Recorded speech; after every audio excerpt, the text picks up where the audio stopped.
Pues al parecer por ahí andan borrando las bardas de este fin de semana, ¿no? Ah, Esta invitación hacia el Zócalo capitalino, donde se reunirán todos aquellos, los simpatizantes del gobierno de nuestro presidente. Eso es, simpatizantes.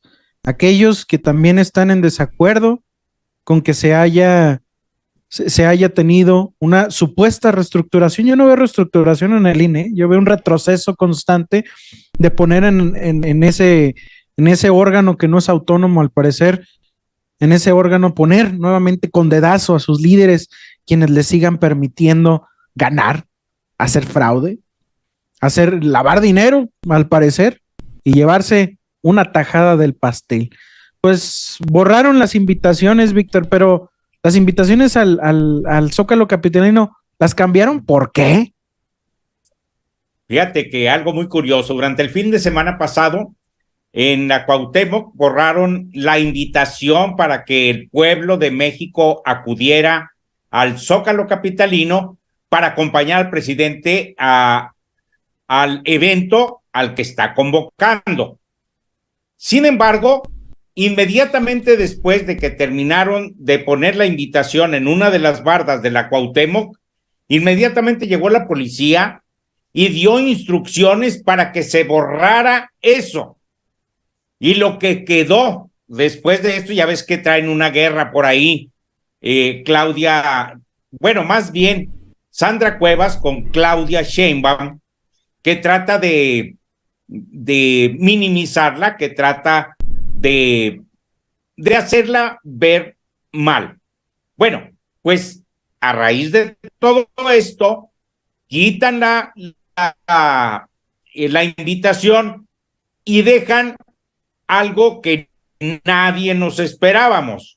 Un mensaje de Ricardo Real, donde dice, no nos vamos a dejar. Es decir, ¿qué hay detrás de esto? Quitas la invitación y sobre la invitación pones, no nos vamos a dejar, no nos vamos a rajar. Ricardo Monreal. que por cierto, No sé si me escuchan. sí, un poco tartamudeado, pero no hay problema, Víctor, sí se entendió muy bien. Pero, pues es la delegación de Sandrita Cuevas. Sandrita Cuevas que le tiene que agradecer mucho a Monreal porque se dice, Dolores Padierna, el presidente lo sabe muy bien, que operó en contra de la de Morena, de Dolores Padierna, vuelvo a repetir, esposa de Bejarano, por cierto, y apoyó a Sandrita Cuevas, la cual pues le rinde pleitesía ahora sí a quien la llevó a ese lugar para ser la gobernadora de esa alcaldía. Y de ahí ella es capaz de eso y más. Así que, pues mucho cuidado por ese lugar. Nosotros vamos a seguir protestando en la Cuauhtémoc. Nosotros no le tenemos miedo a esta señora. Ella se tiene miedo a sí misma. Por eso reacciona de esa manera. Porque no creen lo que hace. Sino ello hace lo que le dicen. Y cuando ellos no lo sienten, lo que hacen, se vuelven violentos. Y esta es una forma de violentar. El que recién se pinte una barra y llegue, ahora sí, con esas ínfulas, esta sinvergüenza, y haga este tipo de acciones autoritarias. No, pero mandaron elementos de la policía. Pues sí, elementos de la policía de la Cuauhtémoc. No creo que Claudia Sheinbaum haya casualmente amanece de la noche a la mañana ya la barda cambiada. Pues no. Fíjate que son autoritarios, son prepotentes, porque ese es el término, son prepotentes. Esto es una agresión en contra de la Cuarta Transformación. Es un desafío a la autoridad de la Ciudad de México y del presidente de la República, porque se sienten superiores, se sienten por encima de la autoridad. Sin embargo, nos damos cuenta de que lo único que traen es una deformación mental y emocional que no los va a llevar a ninguna parte, porque yo creo que terminando ya la señora la señora Sandra Cuevas, yo creo que no regresa a ninguna posición política. Además, ella ya lo dijo que terminando se va y no regresa a la política porque se le hace muy cochina. estamos hablando de eso cuando están llevando a cabo estas acciones que estamos explicando. Qué casualidad que hay muchas bardas y nomás esa les gustó. Tan grande que es la delegación Cuauhtémoc y nada más fueron a parar allí. ¿Qué más tenemos por ahí, Nefta, o qué vamos a ahondar en esto? Pues por ahí acabo de dar con un Twitter de Javier Lozano. Ahí se los mandé. De Javiercito Lozano. Es que ya me están saliendo más cosas de Javier Lozano por ahí. Como que les gusta.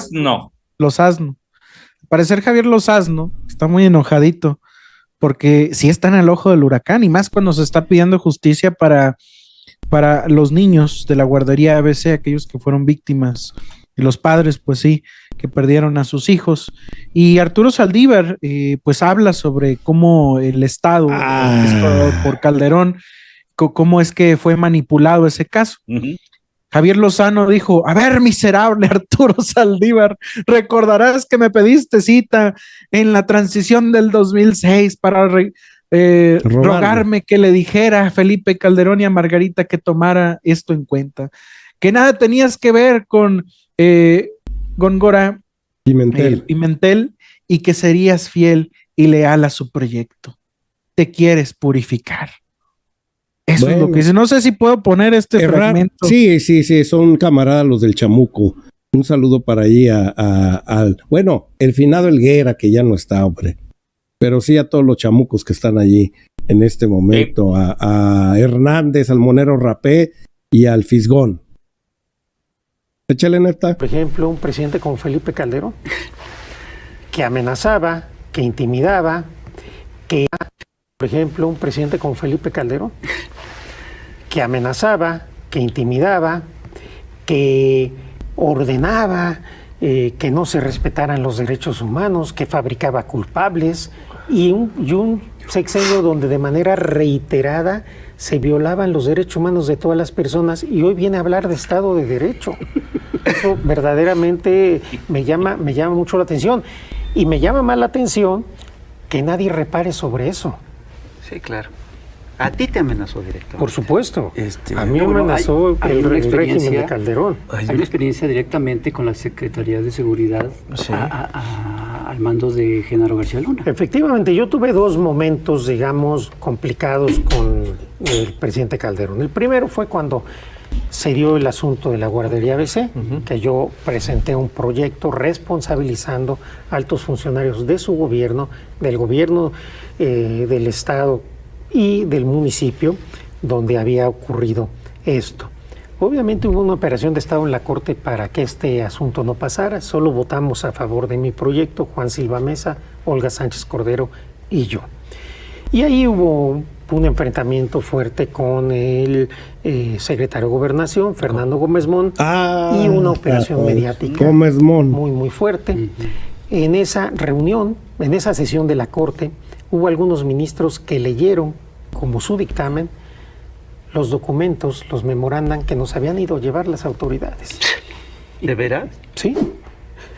Y obviamente que si ustedes ven esas sesiones, se dan cuenta cómo la Corte en ese momento operó para generar una impunidad en ese asunto. O sea, de la Secretaría de Gobernación les llevaron. No, estaba todo el gabinete. Todo el gabinete estaba en la Corte, el secretario de Comunicaciones, que antes había sido director del IMSS, el consejero jurídico, todo el gabinete. La Corte estuvo ahí prácticamente tomada por el gabinete y por todo. Ahí está, cómo operaban ahora sí en ese sexenio, cómo intervenían y nadie decía nada. Y hoy porque el presidente da una opinión, se me ponen locos, ni actúa el presidente, nada más da una opinión. Ahora bien, señor Javier Lozano, yo no lo dudo ni tantito que haya pedido trabajo, pero usted le mete mucha salsa a los tacos ahí, que se arrodilló, y quién sabe qué tanto le pone por ahí. Mire, y aparte, cambiar de opinión es de sabios, así que pues es de sabios recular en un momento. ¿A poco cree que todos fuimos santos todo el tiempo? No, hombre, alguna vez nos anduvimos equivocando por ahí durante nuestro caminar, y alguna vez tuvimos que recular y seguir el sendero de lo humano, no de lo deshumano y neoliberal en lo cual estuvimos inmersos en los años 90, sobre todo, y principios del año 2000. Digo, De repente llega una transformación y la transformación es integral en todos los aspectos, en nuestra manera de hablar, en nuestra manera de pensar, de percibir las cosas. Pues Arturo Saldívar, si un día se equivocó, se le voy a hacer un poquito de caso. ¿Cuál es el problema? Pues reculó y reivindicó su camino. Eso es lo que esperamos de usted, sinvergüenza. No creo que lo logremos, Carlos. Sin embargo, déjame te digo que después de García Luna o después de Calderón, García Luna, este es el tercer hombre que tiene el alma negra, porque no hay acciones positivas mientras él estuvo como secretario del Trabajo. Destruyeron a Chenny Yegón y le robaron sus 210 millones de dólares.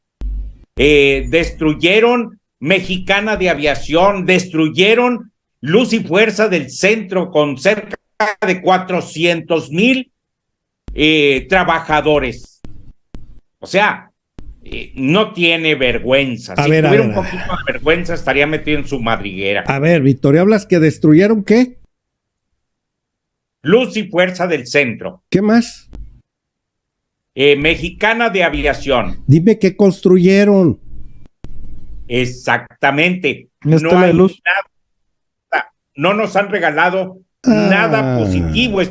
Sí, una barda. Y una estela de luz, dice Nefta.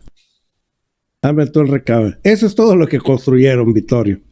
Hicieron mucho por el país esta bola de pillos. Construyeron unas fortunas inmensas, en las cuales todavía hasta el día de hoy vemos en el caso Genaro García Luna. Pero ahí tenías otro video, Nefta, del sinvergüenza, del Briago sinvergüenza, en el cual lo entrevistan allá en España. Por fin le invitaron a una fiestecita por ahí. Es que dicen que arrasa, ¿no? Arrasa con el alcohol de las fiestas. Dicen que rogó tanto para que lo invitaran, porque cuando se dio cuenta que iban a servir en el pachangón, dijo, de esta no me la pierdo. Y él sí, como dices tú, él sí se hincó, él sí dijo que iba a ser leal a todo lo que dijeran, él sí hizo todo lo que dijiste del señor Arturo Saldívar. Así, vamos a darle a ese, Nefta. Pues este hombre quien en España al fin abrió la boca, ¿verdad? Vamos a escucharlo. Lo que se ha instrumentalizado. Por supuesto, soy un hombre de leyes y desde luego respeto las resoluciones de los tribunales cuando actúan conforme a derecho. Yo en lo personal tengo muchas dudas del veredicto, porque hubiera esperado ver lo que tanto anunció la Fiscalía, ¿no? Videos, grabaciones, fotografías, estados de cuenta, depósitos, y la verdad nada de eso se exhibió.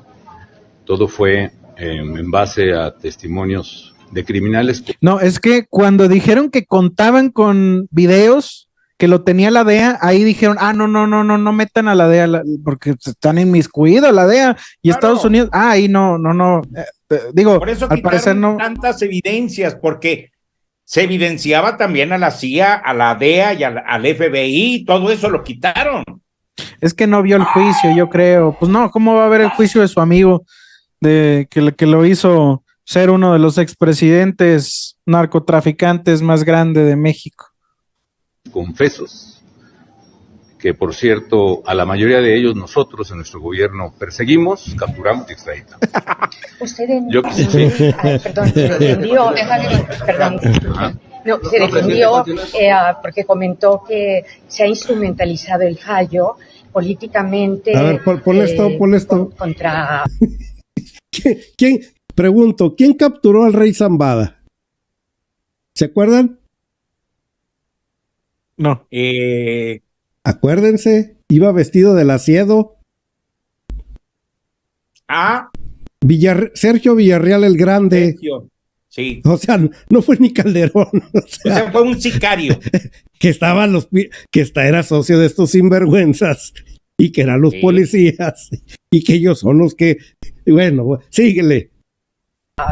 Bueno, es evidente que hay en México una persecución clarísima de carácter político, mediático en contra mía, y que el fallo incluso se trata de utilizar para exacerbar esa persecución que es casi personal de parte del gobierno. Pero volviendo al tema, yo sí quiero enfatizar lo que he señalado.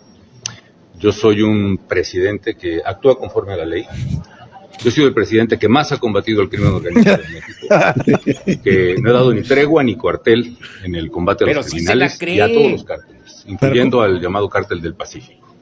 De hecho, la prueba de ello es que los testigos, la mayoría de ellos que fueron utilizados en dicho juicio, fueron, como he dicho, perseguidos, capturados y extraditados por mi gobierno. Yo nunca negocié ni hice trato con criminales. Y sí defendí a los mexicanos con toda la fuerza de la ley, con toda la fuerza del Estado, y lo volvería a hacer. Porque ese es el deber de cualquier ciudadano. Me duele a mí lo que... Esa fue una amenaza, ¿verdad? De querer volver a ser presidente por medio de Margarita. Híjole, qué miedo. Está pasando ahora en México. Me duele que nuestro país sea señalado en la manera que está siendo señalado por encubrimiento con los cárteles ahora. Y creo que eso nos obliga a todos a reflexionar cuál es la política correcta. La política de seguridad de mi gobierno no dependía de una persona. Era un equipo de seguridad integrado por García marinos, Luna, policías, soldados, ministerios públicos y García Luna, narcotraficantes y sicarios. Y Sergio Villarreal el Grande. Por la Secretaría de Gobernación. La Barbie. En el reclutamiento y operación de ese equipo se siguió la debida diligencia, tomando información de las dependencias de inteligencia mexicanas y americanas. En aquel momento, en el caso de este funcionario, era alguien que tenía años trabajando en la administración pública, en 2 gobiernos sucesivos, formado en áreas de inteligencia que son muy rigurosas en sus procesos de control de confianza. De manera tal que, pues esa es, en mi opinión, mis conclusiones. Desde luego que creo que hay mucho que mejorar en la vida pública de México. Oigan, ¿qué no fue en el sexenio de Felipe Calderón donde más fentanilo se exportó a Estados Unidos? Cuando más estaba libre la frontera, menos vigilada. Lo que pasa es que no se contabilizaba en aquel entonces. No, y tenían la puerta abierta. Y su propio estado era muy tranquilo. Fue cuando su estado también entró. ¿Su estado de ebriedad? No, su estado de Michoacán, el estado de Michoacán. ¿Sí o no, Hipólito Aventurero? El estado de Michoacán estaba muy tranquilo. Bueno, el estado de Coahuila, el estado de Nuevo León, vivían una tranquilidad en la cual este sinvergüenza, cuando llegó al poder, nos metió en una guerra contra el narco, pero horrible. El estado de Durango, el estado de Cali, bueno, todos los estados de las fronteras nos metió, llegando hasta Veracruz. Bueno, de veras que dejó armas, bueno, Rápido y Furioso. Fue el programa para poder legalizar la entrada, para poderle vender armas a la gente de la cual él comandaba junto con el otro sinvergüenza. O sea, hasta crearon un programa para poder importar de manera legal para el otro ejército que comandaba él. Ya no sabemos si comandaba el de la Sedena con, se me olvida el nombre del que estaba en aquella ocasión, o ya no sabemos si era el otro, el cual comandaba el señor Guzmán. O sea, hasta ese grado de cinismo llegaron esta bola de pillos. Así que qué triste haber tenido y todavía seguir teniendo los oídos escuchando este tipo de personajes, de veras, y escuchar estos oídos en estos momentos. Oye, Víctor, si alcanzas a ver lo que tuiteó hace unos... Felipe. Bueno, pues hace unas horas. Felipe. Es AMLO un líder delirante y mentiroso. Al Chicago Tribune lo envió, ¿qué es lo que ¿no? escuchamos? ¿Qué es lo que escuchamos hace unos momentos? Donde supuestamente el Tribunal de Chicago dicta que el presidente Andrés Manuel López Obrador es el corrupto, ¿no? Es el que saluda a narcotraficantes y que es el creador de fentanilo. Bueno, las mentiras que les encanta, que estos hombres están cubiertos, pero la justicia les llegará y verán algún día, o se verán las espaldas en una celda o formados ahí en Estados Unidos, si es que no les cambian el nombre, ¿verdad? Y los liberan, porque allá sí es tierra al parecer de libertades, más que en España. Tiene muchos amigos en Estados Unidos, no creo que vayamos a verlo al menos allá. Desgraciadamente, pues siendo expresidentes también hay legislación en términos de que no se le puede tocar, de que son prácticamente impunes. Pues bueno, jóvenes, creo que ya fue la última nota, ¿verdad? Llegamos a la hora. Así es. Creo que es hora de despedirnos. Un saludo